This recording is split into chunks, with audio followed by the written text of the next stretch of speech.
What do you think the purpose of life is? I guess it would be to try to better the lives of the majority of the people. What do you think the purpose of the world is? I don't think there is a purpose. It happened. I don't know. I'm an agnostic, but that's certainly one of the themes of my life search.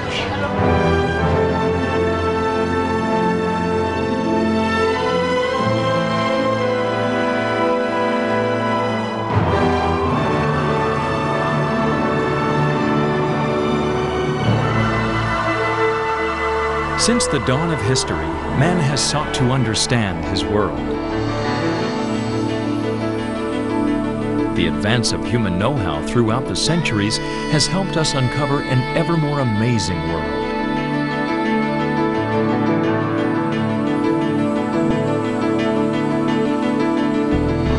It's given us greater power over the materials with which we build, helped us move faster and further toward wonders just waiting to be discovered. But with each advance of knowledge, the more we understand of the hidden mysteries of the universe, the marvels of the human body, the miracles of nature, the workings of a computer chip, the more we realize how little we truly understand. Perhaps there is some deeper reality just waiting to be revealed.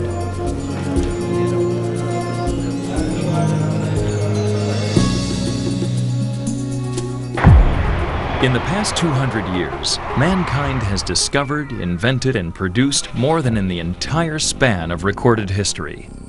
We have witnessed tremendous breakthroughs in the realms of science, medicine, and technology, occurring at breakneck speed, unleashing new powers never before dreamed of, blurring the boundaries of man's potential. We see this evolution, this explosion of modern technology, where now these boundaries are not here anymore. This proliferation of knowledge isn't just an event, it happens to be part of the historical process for man's search for what makes this world tick. Man's search for the underlying unity behind all the phenomena that we witness. The development of technology is forcing people to confront a crucial existential issue. What am I? Am I content to be a merely smarter animal that can create more clever tools to live a more powerful animal life? Is that enough? No longer are material pursuits satisfying. You know, you just go through stages and stages of acquiring more and more material things, but you get to a place where you realize, you know what, there's a soul inside a body that's aching and searching and searching. The search has taken us around the world and across the universe, seeking answers to the age-old questions. Why was the world created? What is the purpose of life? Science has its way of offering answers, and religion has answers of its own. But are science and religion as far apart as they seem? Traditionally, when science first came on the scene, many people saw it as science and technology as somehow being a contradiction to religion, a contradiction to God. And what we're seeing happen is more and more scientists, including Nobel laureates and the like, who are proclaiming that their studies are bringing them into a greater appreciation and insight into the workings of God and His creation. In the midst of our technological revolution, Time magazine asked scientists about the concepts of a deity, the origins of the universe, and the beginnings of life on Earth. They cite an intriguing book about God, Cosmos, Bios, Theos, produced not by theologians, rather by 60 world-class scientists, 24 Nobel Prize winners among them. Co-editor and Yale physicist Henri Margenot concludes, there is only one convincing answer for the intricate laws that exist in nature. Creation by an omnipotent, omniscient God. Wisdom is developing on the secular front is no longer secular, but is actually enables us to develop a greater insight and appreciation into God's workings in His creation. And moreover, these scientific insights also seem to reveal God's purpose, the alleviation of human suffering. The doctor was explaining to him, we take veins out of the leg and use them to replace the veins in the heart. How is it that you can walk afterwards? He said, because there are extra veins in the leg. Guess what? There are extra veins which are almost never used. So he said, it seems that God put them there so that when we'll be able to do surgery, we'll have something that can repair the heart. Now we look at these discoveries and these inventions as gifts from God. God wants us to have these things at this time. The deeper question is, why does he want us to have us at this time? In all the thousands of years of history, all these great inventions came about all about in the same period of time. On all fronts, biological, medical, technological, and industrial fronts. The question is why? Why now and why all at once? There have been discoveries and inventions in previous times, but they were relatively few and far between. The inventions of the wheel, the catapult, and the discoveries of gunpowder and even fire. However, in more recent times during the scientific and industrial revolutions, historians are astounded that advances have happened so quickly, with amazing synchronicity and with such acceleration. Could this sudden explosion of knowledge be simply random or accidental? Perhaps the fastest development of all has been in information technology. Suddenly, we're all connected. Knowledge is available to anyone, anywhere, at the click of a button. Who could have imagined even a few short years ago how much knowledge and power could be unleashed by today's computers? Was this a normal evolution of technology? Or was it perhaps a part of a master plan by a creator? Could this sudden explosion of knowledge be simply a random occurrence? According to a 2,000-year-old classic work on Jewish mysticism, it's not random at all. It is purposeful and it was predicted. The Jewish mystical writing is the Zohar. The Zohar, the classical book on Jewish mysticism, authored by Rab Shimon Bar Yochai, makes a prophetic statement that in the Hebrew year 5,600, which is the equivalent of the year 1840, there'll be a great explosion. The well springs of knowledge will open up, both knowledge from above and knowledge from below, which is taken to mean both spiritual knowledge, Torah knowledge, and secular knowledge.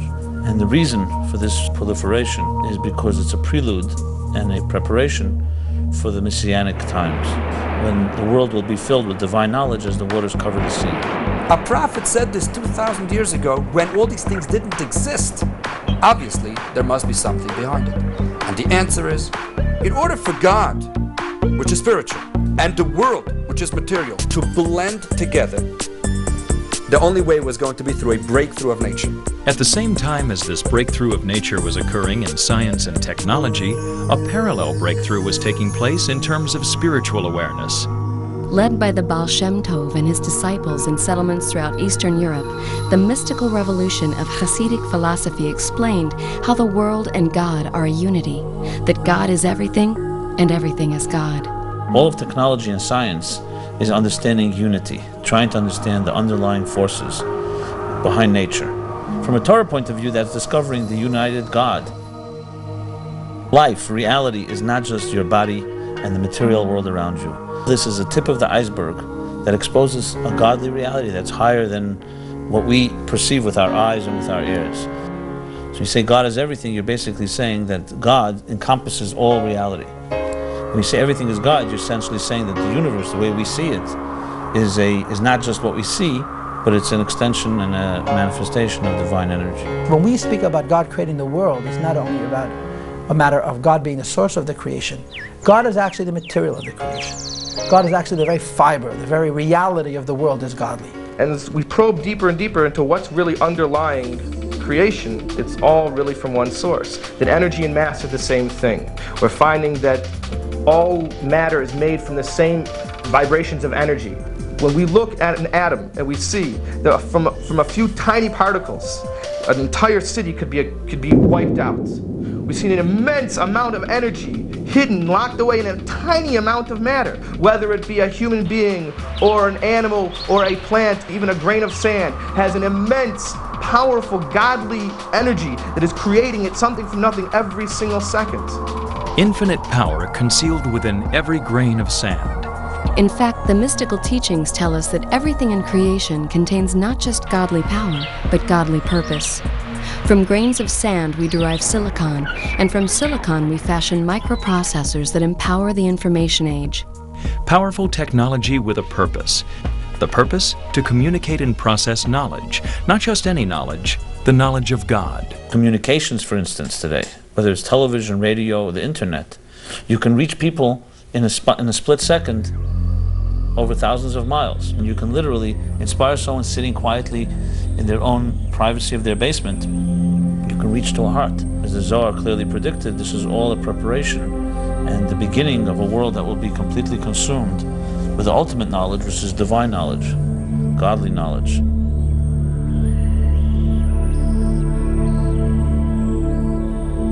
Communications technology now offers an apt metaphor for God's all-seeing, all-knowing presence in the world. It says in the Mishnah in Pirkei Avos, in the Ethics of Our Fathers, that there's an eye that sees and an ear that hears, and everything is transcribed in a book. And now we see that instantaneously things are seen, heard, and recorded anywhere in the world by anybody.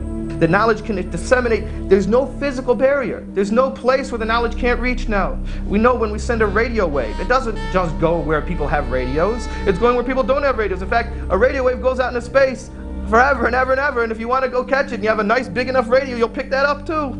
You can get the St. Louis Cardinals game from 50 years ago if you want to go far enough in space and you have a big enough radio. You take this knowledge that we have and use it to express age-old truths about God and godliness in the world so that people could turn on a television, the internet.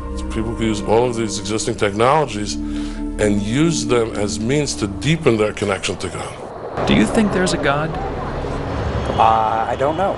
He's never come and said, "Hi, I'm God," so I really couldn't tell you. I believe that there is supernatural powers beyond what we see in the rational world. I believe in heaven. I believe in going there. The great paradox of the modern world is that while science often describes and helps us appreciate the reality of godliness underlying creation, at the same time, the spiritual dimension is hidden and concealed from us. This hidden nature of God also has a purpose. God has created a world where He creates the possibility for human beings to altogether deny His existence. It's by His design that this world is a perfect concealment of God's existence. Why did He do it? He wants something that should come from us. In order to accommodate that, He has to completely erase His steps. He has to completely remove Himself so that having a relationship with God should not be a deduction. Worship Him, but rather it should be a personal choice. And He wants us to discover Him, as Abraham did. He was the first Jew. To discover Him, recognize His existence, and moreover recognize that it's in our best interest to worship Him. When you create something from nothing, that thing has to constantly have a motor which makes it run. And that motor is God. The moment God says, close the motor, everything vanishes. And therefore everything must be God, and God is everything. However, God, in His great abilities, was able to make even things that don't look like God, but really they are God. The areas which are totally negating God, that is also God. Wisdom comes from God. Now let's think about this in simple terms. Every one of us has had a problem, intellectual problem. What do you do when you're confronted with an intellectual problem? You think about it. You try various strategies. Let's suppose you fail. What do you do then? Sleep on it overnight, try it again the next day. Suppose you try the same strategies over and over and they fail. After a certain number of times, often an answer comes. Where did it come from? A spiritually sensitive person knows that these insights that come from nowhere come from capital N, nowhere. They really come from God.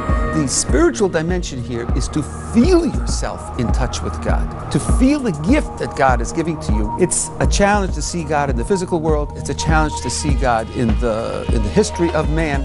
And it's a challenge to see God in one's own self.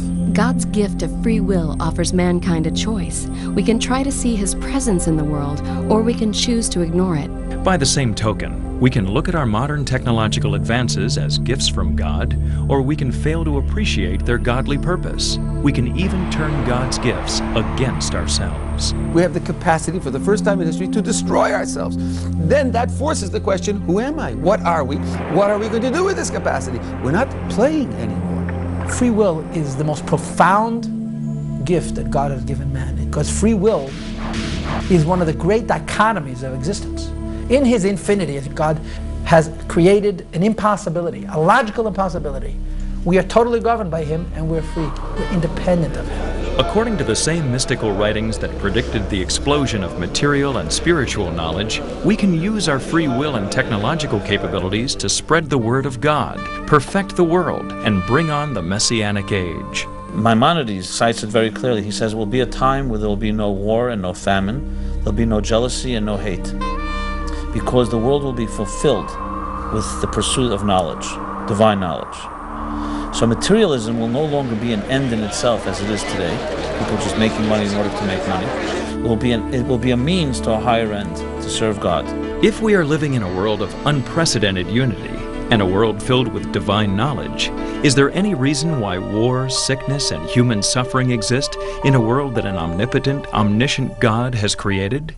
The first 6,000 years of history, corresponding to the first 6 days of creation, are years where the world is going through growing pains, self-perfection and correction. And the 7th millennia, these 5,760 difficult years that we have experienced in this world are only a preparation. This is equivalent to a pregnancy. So that with God's help, we are collectively going to give birth to the great redemption. It's a process that began with Adam and Eve thousands of years ago. Every good deed done, every self-sacrifice, every time someone, God forbid, died for their beliefs, a building block was put into place. So when the Messiah actually comes and there's a redemption in the world, it's not a magical thing that suddenly happened. It's an accumulative process that began thousands of years ago that now comes to fruition. And the reward is a messianic world, a perfect world, a godly world, where being a human being and doing what God wants is not untrendy. We have become so accustomed to life as it is today, we think this is real. You know, imagine you go into, you're sitting in a dark room, you sit there long enough, you begin thinking this is natural, this is healthy, this is where you belong. And someone says to you, no, there's a light out there. And you say to yourself, no, there's no light, this is it. Essentially, the message of Mashiach, the message of redemption is that, no, there is a light. You don't have to be stuck and resigned to the status quo. The world is not the way it seems to be. We're not stuck in our place. There's a light at the end of the tunnel. We're right at that threshold of that light right now. It's essentially seeing reality as opposed to seeing illusions. So the material world is very much like a veneer that shrouds, like a curtain, that you can't see behind the curtain. And the purpose is, which is the purpose for why God created the universe, was to create a dark world and for us to bring the light in, that we should be wise enough, sensitive enough to experience and to appreciate the godly energy within everything that exists. Appreciating the godly energy in everything that exists will not in itself bring on a perfect world. But rather, in the physical world which God created, physical action is required. And that decision God has left up to mankind. The choice between selfishness and selflessness. The choice of doing what's right or doing what's comfortable. And that's a choice we all make every moment. So in a way, every time a person does a mitzvah, a good deed, and they go against the grain of their own selfishness, their own narcissism, they've brought a little Mashiach into this world, a little light. It is not something that we have to climb mountains in order to achieve it, but just being better, by being nice to each other, by helping an old lady crossing the street, by giving someone a smile, by listening to our elders, to our parents. Simple things, doing more goodness and kindness. Every one of you, man, woman, and child, were created by God for a purpose. That purpose is your soul, and to allow that soul to emerge in your life. If his soul doesn't get the appropriate attention, if it isn't the guiding force in his life, if he doesn't exert himself to integrate soul and body together to create a harmonious human existence, then he will not be all that he can be that is worth being. How do you do that? By committing to a life that's dedicated not to your own interests only, but to divine, spiritual, godly interests. That, in other words, means doing a mitzvah. A mitzvah means connection. You get connected to your purpose, to God's intention of your being here, by dedicating your life to being kind, good. There's a thing called the universal laws, which are essentially belief in God, bringing God into your life. A dedication to morality, to ethics, honoring family, honoring other human beings, honoring life. Find out for yourself, elevate yourself, work on your inner qualities, work on your emotional attributes. This is all part of it. I mean, learning the biggest secrets of Torah and stopping yourself from being jealous for a moment are basically all part of the same process of recognizing the Mashiach inside us so that Mashiach can be revealed in the world.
1989, U.S. President George Bush signed a proclamation recognizing the 7 laws of Noah as the principles of moral and ethical conduct that have formed the basis of all civilizations.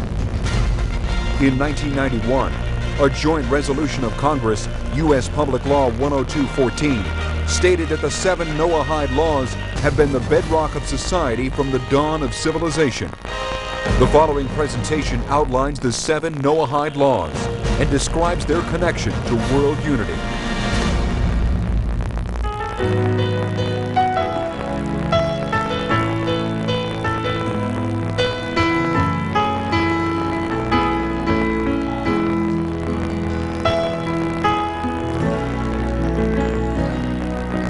There comes a time as we watch our lives unfold, when the world feels strange, future unknown. Hello, I'm Jeff Weiser, reporting for CBC World News. Last week's unprecedented unilateral world peace agreement, which officially ended all armed conflicts around the globe, has now gone into effect. World peace, once only a dream of religious groups, is now reality. As today, the United Nations reported there were no deaths due to armed conflict anywhere in the world. HaShem chose us as His glorious design. He'll make this world a better place for you and me. Today, in medical news, we're proud to report the last mystery of cancer has been uncovered by a British scientist, and the disease has been eliminated from mankind. In economic news, today the economy soars despite the 12-hour work week, which went into effect last week. The once dreaded .com industry's upturn during the past 6 months has been the needed catalyst to bring the world economy to levels never before seen in the history of mankind. We are your world. We are your children. We are the ones who show you how to love the life you're living. This ideal state of being of world peace, everyone can contribute to this one big family. It is our dream to work for it. I think it is possible. I think we need to believe in the possibility of it. When the world reaches its point of perfection, it'll be that kind of life. There'll be no war, there'll be no hatred, there'll be no hunger, there'll be no poverty, there'll be no tears, there'll be no pain, there'll be no suffering. And everything that's going on now is just bringing the world to that ultimate stage. How do we get there? We have to refine the world. We have to transform the world. We have to make the world a better place.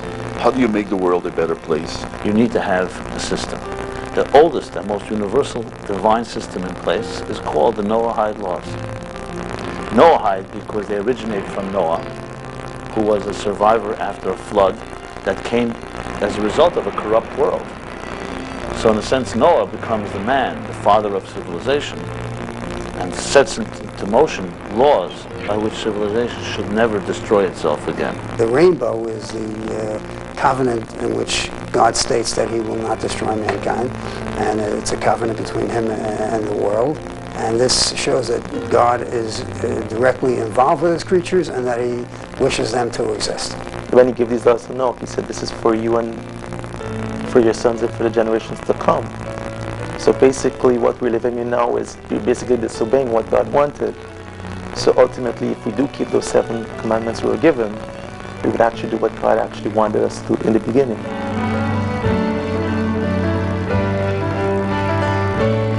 Number one is that there's a God.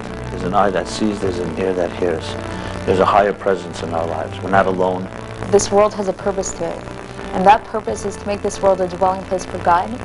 And each one of us was endowed with a responsibility to bring that about.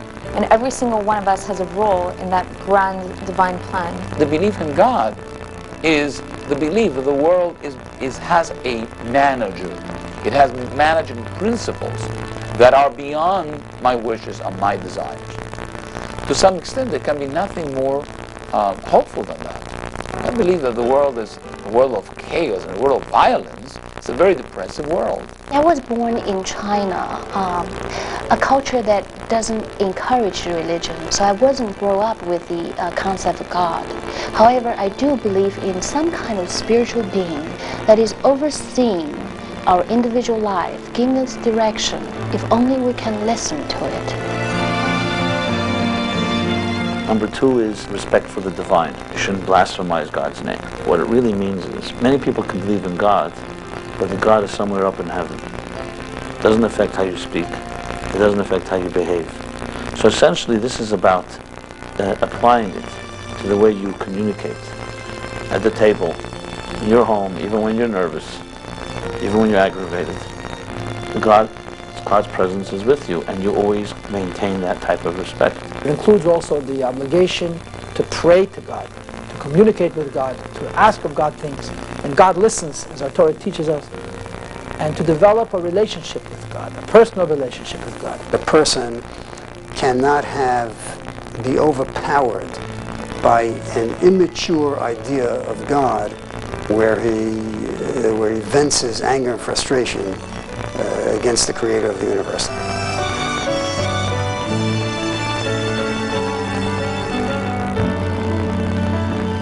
Number 3 is respect for life. Thou shalt not murder. You must respect life, absolutely. The criteria for murder is not to kill someone who doesn't want to be killed. The criteria for murder is you're not allowed to take a life. Why? Because life isn't yours. It was given to you so that you have to guard and watch and preserve. But you don't own your own life, let alone somebody else's life. Taking another life of a person whose life wants to be taken, like this whole craze of euthanasia, is biblically prohibited. It's against the Torah to murder another human being, whether or not that human being, even if the human being is willing. You don't own your own life. You're not allowed to take your own life. It's against the Torah. And I want to add one piece of controversy, but it's a very real controversy. According to Jewish law, within the framework of the 7 laws of Noah, abortion is murder. Killing an unborn baby who would live if he would be allowed to live is murder. Unfortunately, in our society, you don't get punished for it. It's almost become a mitzvah, a commandment, like something that shows you to be, what are they called, a progressive human being. But as an individual, there should be a sense of awareness, of consciousness. This is taking a life. Life doesn't belong to you. You have no right to destroy it. Number 4 is respect for family, which means sexual conduct that is not incestuous, that is not abusive. You can't have a society with simply rampant, unbridled sexual instinct. And so there must be control over the sexual instinct. And sexuality in man has to have an objective. And the objective is procreation. So the Torah cannot sanction an institution where the sexuality is simply self-indulgent and there is no benefit for mankind.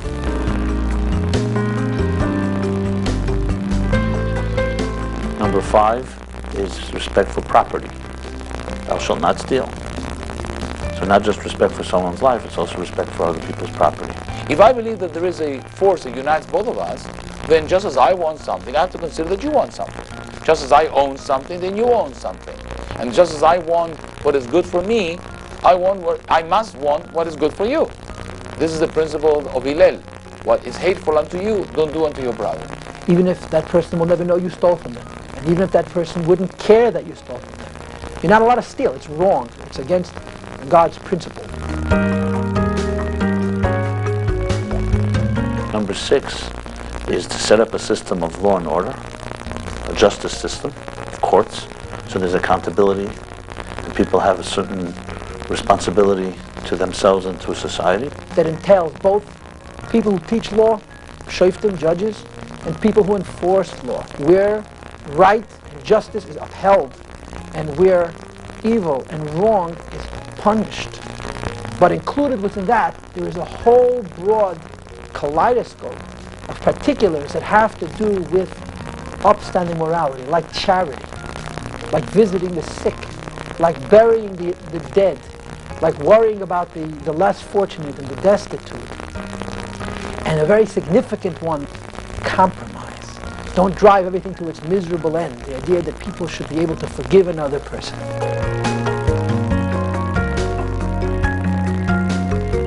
And finally, number 7 is respect for creatures, which specifically in Hebrew is called Ever Min HaChai, that you shall not eat from the limb of an animal that's alive, because it tortures it. So it's respect for life. In today's world, cultism and belief in magical powers and animals are, by the way, slaughtered, and attempts are made to gain their power, so it is very common in our society. You may not see it out in the street every day, but you read about it and it's there, and this type of a thing is something which has had a major influence on many, many societies. This is a very humanistic law, that you as a human being have to have compassion, not only to your parents and not only to your society, but also to animals. That you have to have compassion for everyone, for all of God's creations.